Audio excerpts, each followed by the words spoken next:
लो भयो भयो खाऊ अब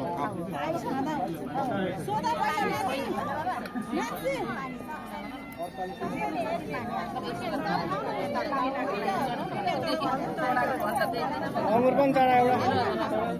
अंगुर अंगुर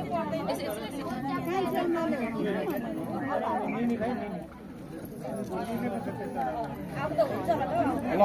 एकचोटि हो एकचोटि यसो गरेर अन्त खाँदा हुन्छ होला नि सबै सबै औँलाले खाऊ पहिला कान्छे औँलाले अनि त्यसपछि यसले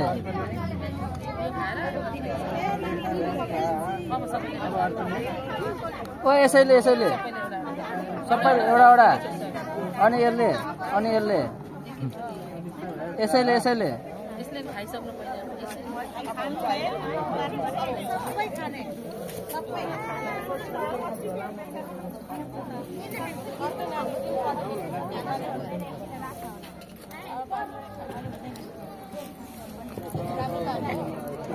सबै थोक यसले खानु सबै थोक एउटा एउटा यसैले खाने अलिअलि अलिअलि अनि अर्को हातले अलिअलि अलिअलि फेरि अनि अलिअलि त्यो टोक्नु न राख्नु अनि त्यो सबैभन्दा ठुलो